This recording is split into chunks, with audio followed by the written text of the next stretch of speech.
देखो बच्चों, ये क्वेश्चन करता है y equal to a x e की power minus B x if there exist a local maximum at 2,10 find a and b, है ना। 2,10 देखो ये पॉइंट है, पॉइंट का मतलब x की वैल्यू 2 y की वैल्यू 10, है ना। ये पॉइंट है, इस पर लोकल मैक्सिमा है। देखो ध्यान दो, ये फंक्शन है y बराबर ए एक्स ई की पावर माइनस बी एक्स और पॉइंट क्या है बोलो 2,10। तो x इक्वल टू 2 और y इक्वल टू 10 इसको सेटिस्फाई करेगा। तो 10 बराबर 2a ई की पावर माइनस 2b, है ना। मतलब x इक्वल टू 2 रख सकते हैं और y इक्वल टू 10 इसमें हम रख सकते हैं। x को 2 रख सकते हैं, y को 10 रख सकते हैं, ध्यान दीजिए, ठीक।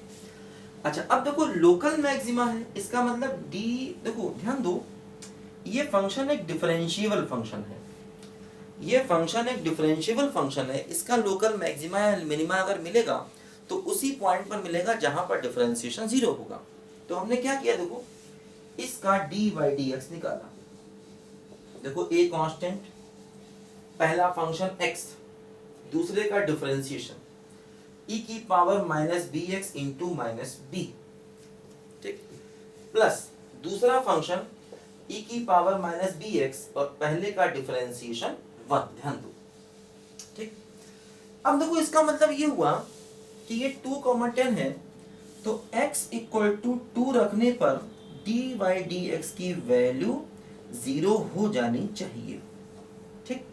तो x इक्वल टू 2 रखने पर देखो वैल्यू 0 हो जानी चाहिए। देखो इसमें 2 रख दिया जाए, देखो क्या हुआ, a into X equal to 2 रख देंगे तो माइनस का 2b e की power minus 2b plus e की पावर माइनस 2b बराबर 0, है ना।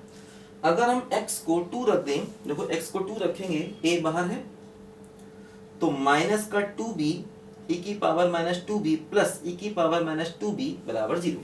देखो ध्यान दो, अब हमें इन दोनों इक्वेशन को सॉल्व करना है। देखो क्या होगा, यहां से देखो हम e की पावर माइनस 2b को कॉमन ले लें तो क्या बचेगा बोलो, माइनस का 2b प्लस 1 बराबर 0।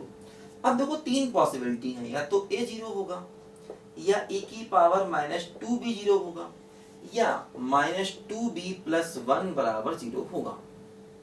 देखो ये तो 0 हो नहीं सकता, एक्सपोनेंशियल फंक्शन कभी 0 नहीं होता, ठीक है। देखो अब अगर a 0 हुआ तो y बराबर 0, फंक्शन कांस्टेंट हो जाएगा, कांस्टेंट हो जाएगा तो मैक्सिमा मिनिमा मिलेगा नहीं, है ना। इसका मतलब क्योंकि एक्सपोनेंशियल फंक्शन कभी 0 नहीं होता, e की पावर x की वैल्यू कभी 0 नहीं हो सकती, तो ये तो वैसे भी पॉसिबल नहीं है।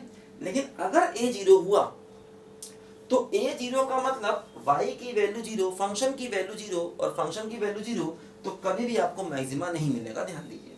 क्योंकि देखो ये तीन टर्म थे, 1 2 3, इन तीनों का प्रोडक्ट 0 था, तो इन तीनों का प्रोडक्ट 0 था, तो या तो ये 0 होगा, या ये 0 होगा, या ये 0 होगा। अब देखो ये दोनों पॉसिबिलिटी तो खत्म हो गई, अब ये 0 हुआ तो इससे b की वैल्यू क्या मिलेगी बोलो, 1/2 मिलेगी, ठीक। ये b की वैल्यू 1/2 देखो हम इस रिलेशन में रख दें, यहां पर देखो क्या हुआ, 10 बराबर 2a e की पावर b की वैल्यू रख दो -1/2 तो -1, है ना।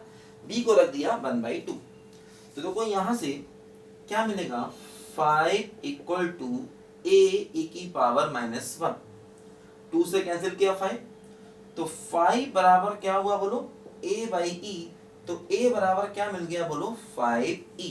तो देखो ये हमारे क्वेश्चन का आंसर, a की वैल्यू आ गई है और b की वैल्यू देखो आ गई है, ध्यान दो a और b दोनों की वैल्यूज आ गई, ठीक है। तो इजी क्वेश्चन है, कोई दिक्कत नहीं है, ऐसे क्वेश्चन कितने हम लोग कर सकते हैं आसानी से। लिखो फटाफट से बच्चे, ध्यान जल्दी से इसको।